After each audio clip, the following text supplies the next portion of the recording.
Well, becoming a YouTube star, something I never imagined. Me, a redneck celebrity, a Canadian? Who hears about Canadians? I'm not American. Those are the people who are on Hollywood TV, and that's where you get rich and famous.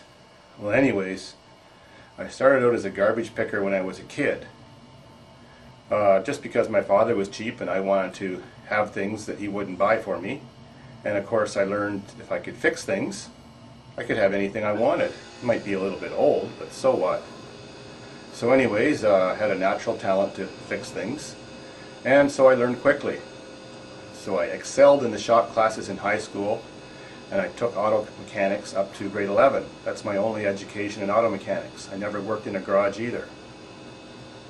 Well, throughout my teenage life, I was a garbage picker and started fixing cars when I got older. So I always had some spare cash. Learned to drive when I was 17, but when I was 11 I put this big basket on my bicycle that could hold 100 pounds, and that's how I was able to collect my stuff. And every garbage day I would go out collecting.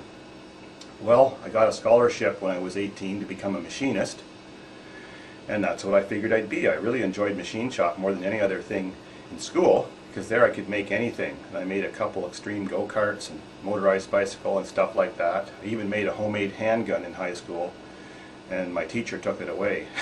I never even got a chance to fire it. So, straight from high school to college, I was still living with my parents, but college was free since it was a scholarship, and I was on my way to be a machinist. No problem, that all worked out fine. Got a job in the auto industry as a full-time machinist and was making top wages.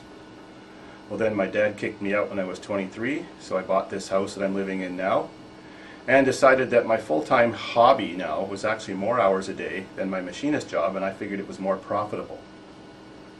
So I took the big step, quit my machinist job, which had benefits, security, great pay, and see if I could make it as a full-time garbage picker and repairman. Never looked back. That was the best decision in my whole life.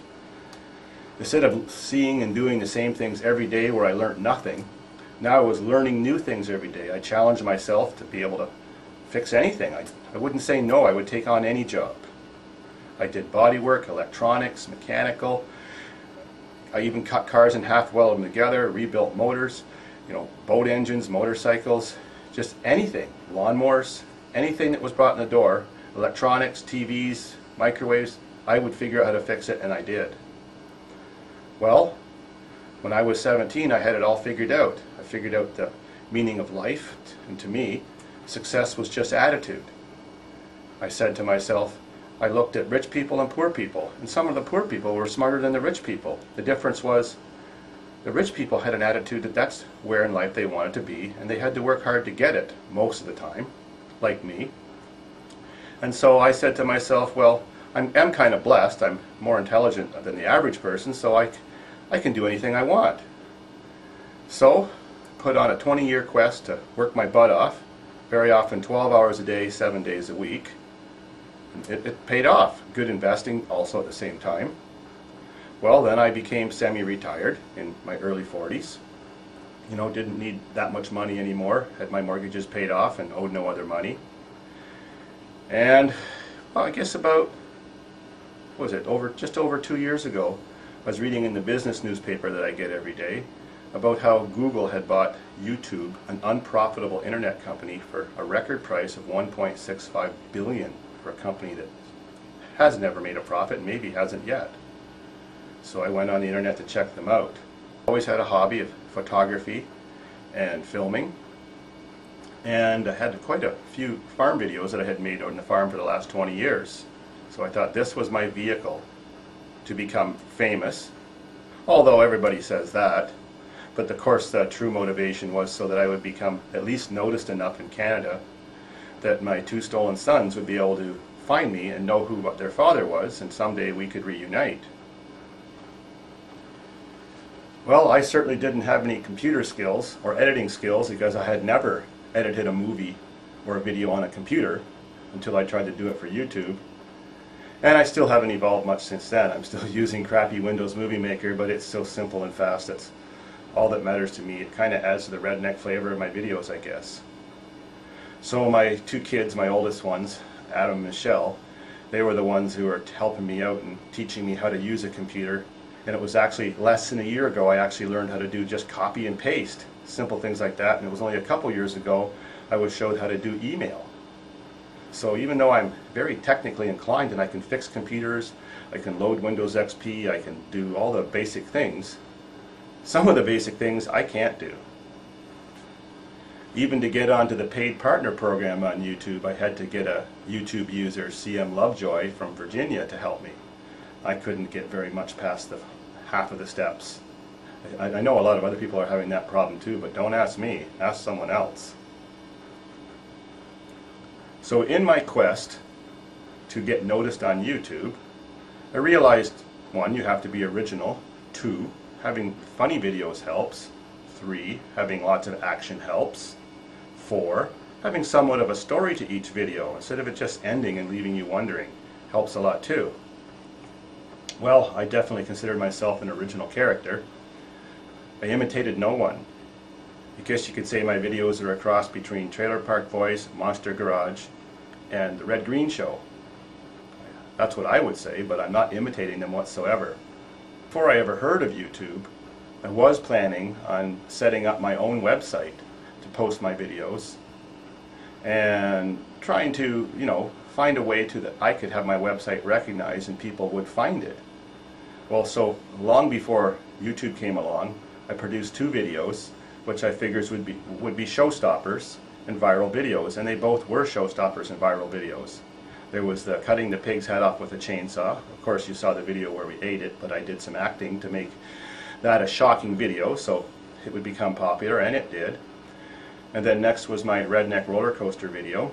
Well, that was 23 seconds long, but within about a year that was on 240,000 different websites. Nobody knew who I was from either video, but at least I had 2 viral videos out there that I could eventually be recognized if I found a way to create a website that was profitable enough to maintain its bandwidth so that I could be recognized in Canada and eventually have contact with my children.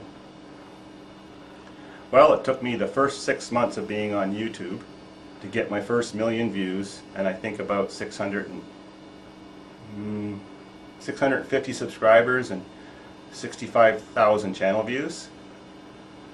I didn't have any way of making myself get noticed. I just randomly threw stuff on and saw what happened. I didn't have a MySpace account at that time. I still don't. I didn't know enough about the internet to how to do anything else, or link videos or promote videos or do stuff like that. People just found me. Now I'm well past 21 million views in the 2 years I've been on YouTube. Never expected the situation how it turned into now. For example, just in the last week alone I've made 3 different TV deals. One in London, England, one in Marina Del Rey, California, and another one in Hollywood, California. Well, this is common. I've been on TV now like 30 times, mostly not even in my own country, the United States and everywhere else in the world. Who would have expected an ugly, old, greasy-handed, guy like me turning himself into something of a kind of a celebrity on the internet and on TV too? I don't have a pretty face like those hot women. I don't sing music. I don't have any of those kind of entertainment talents. I found a niche that I didn't know existed. Now if you check out my statistics on YouTube, I'm most often the #1 most viewed person in Canada who creates their own videos, like a partner. And I've been #1 in the world on the automotive category for a long time. That's a big ticket. I'm even quite a few steps ahead of Top Gear and some of those other high-value production shows. Anyways, YouTube kind of mirrors my real life. I have a huge following in real life that respect my repair skills and my great free advice I always give them when they drop by or they call me. So I'm always getting free dinners, bottles of wine, thank you notes, pies, it's just commendations, recommendations, all that stuff. And YouTube kind of turned out to be the same thing. YouTube's a full-time job now. At least it's paying good finally. I was almost thinking of quitting it for the fact that it's just so many hours involved in responding to everyone, creating videos, editing, and reading comments and doing stuff like that, that if it wasn't paying well, fame isn't everything, you know. So now with YouTube, I have the same situation as real life. People commending me for what I'm doing and enjoying my videos and asking me all kinds of technical questions and getting great free advice. So nothing's changed. It's just that now it's on a global scale, and who knows, the way things are looking, I could have a TV show or whatever someday, but I certainly am getting some exposure now, and I hope on some of my next appearances I can mention YouTube, and that will certainly bring a lot more subscribers and a lot more future income. Now, I don't really need all this income right now that my life is set and I only need $24,000 a year to pay all my bills. So I'm hoping someday to just give this money to help out my children. Well, not in a way that's going to make them lazy, but in some situations it could really help them with education or getting a start in life or stuff like that. So to tell you the truth, being a YouTube star isn't what it's cracked up to be. It's not that exciting anymore being so well recognized and having all these fans, because it's so much work.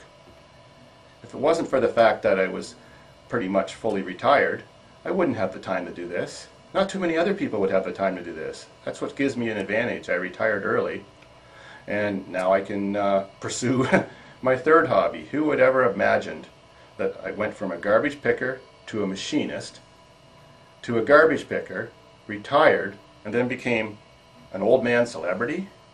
Gee whiz. Life is strange.